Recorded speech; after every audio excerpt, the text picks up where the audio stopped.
علم کو مشرب روحانی کہا جاتا ہے، یعنی پہلا جو مرسل آیا آدم صفی اللہ، اس کو لطیفہ قلب کی تعلیم، باطنی تعلیم عطا ہوئی، آدھی اس نے اپنے لیے استعمال کی اور آدھی اس نے اپنی امت کے ولیوں کے لیے۔ تو اب اس کی امت کے جو ولی تھے، تو آپ یوں سمجھ لیں کہ آدم صفی اللہ کا ایک اسپرچول پروٹوٹائپ وہ ہر اس ولی کے اندر ہوتا، and that was the representation of him through various bodies.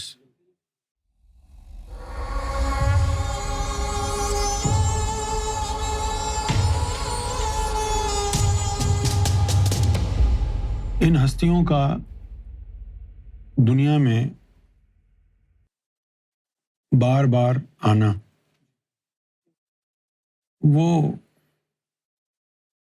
جزوی طور پر ہوتا ہے۔ اس علم کو مشرب روحانی کہا جاتا ہے، یعنی پہلا جو مرسل آیا آدم صفی اللہ، اس کو لطیفہ قلب کی تعلیم، باطنی تعلیم عطا ہوئی، آدھی اس نے اپنے لیے استعمال کی اور آدھی اس نے اپنی امت کے ولیوں کے لیے۔ تو اب اس کی امت کے جو ولی تھے، تو آپ یوں سمجھ لیں کہ آدم صفی اللہ کا ایک اسپرچول پروٹوٹائپ وہ ہر اس ولی کے اندر ہوتا، and that was the representation of him through various bodies. تو اس سے ملاقات کرنا یا اس سے فیض لینا ایسا ہی تھا جیسے آدم صفی اللہ سے فیض لیا۔ اس کے بعد جب حضرت ابراہیم علیہ السلام آئے تو ان کو دوسرے لطیفے کی تعلیم ہوئی، لطیفہ روح کی تعلیم۔ ان کو جو فیض ملا لطیفہ روح کا، ایک حصہ تو انہوں نے اپنے لیے رکھا جس سے پوری امت کو چلایا، اور ایک حصہ ولیوں کے لیے رکھا۔ تو جب وہ باطنی علم انہوں نے اپنے ولیوں کو دیا تو وہ ان کا اسپرچول پروٹوٹائپ کہلایا۔ ٹھیک ہے نا؟ اب جس طرح سرکار نے ہمیں یہاں بٹھایا، اچھا کہنے کو ایک جملہ ہے، آپ نے کبھی غور نہیں کیا ہوگا، اب ہم کسی سے نہیں ملیں گے، اب جس کو ہم سے ملنا ہے وہ آ کے ہمارے غلام سے مل لے۔ اب یہ صرف کہنے کی حد تک ہے کیا؟ سرکار سے ملنے کوئی کیوں آئے گا؟ فیض لینے کے لیے؟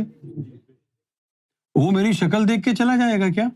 جو سرکار سے اس کو فیض ہونا تھا وہ فیض نہیں ملے گا اسے؟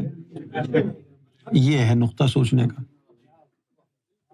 بھائی ملنے کو جو کہا کہ بھائی تم سے مل لے، مجھ سے کیا ملے گا اس کو؟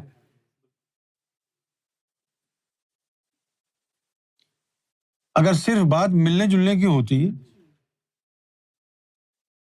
تو پھر یہ فیض وغیرہ تو نہ ہوتا نا، تو اور سرکار اتنی بڑی بات تو نہ فرمائیں کہ جس کو ہم سے ملنا ہے وہ اس سے ملے۔ اب سرکار سے ملنے کے لیے کوئی کیوں جائے گا؟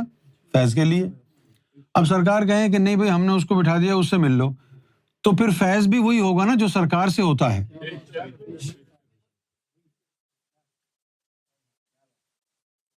کہنے کو بڑی بات ہے لیکن ٹیکنیکل ہے، بتانا ضروری ہے۔ اب اگر اس سے ملنا سرکار سے ملنا ہے تو جو فیض سرکار سے ملے گا سرکار یہاں سے دلوائیں گے نا۔ اب وہ جو سرکار سے فیض ہونا ہے وہ یہاں سے کیسے ہوگا؟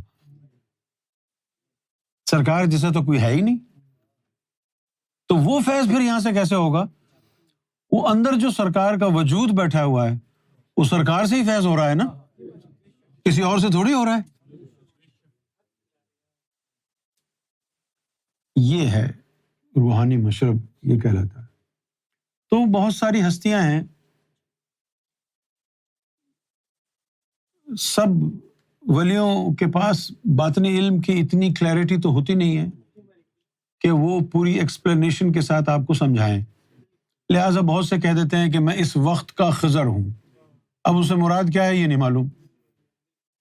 میں اپنے دور کا حسین ہوں کہہ دیتے ہیں، سچ بھی ہوتا ہے، لیکن کیسے یہ نہیں معلوم. جس طرح اس دور میں ہندوستان میں ایک خاتون ہے آنند مورتی گروما، ان کے اندر بی بی فاطمہ کی عرضی ارواح ہے. کیا ہے؟ بی بی فاطمہ کی عرضی ارواح. بس عرضی ارواح ہی ہیں، لیکن ٹیکنیکلی اگر کہا جائے کہ بھائی بی بی فاطمہ کا یہ دوسرا جنم ہے تو صحیح ہوگا ٹیکنیکلی اگر کہا جائے.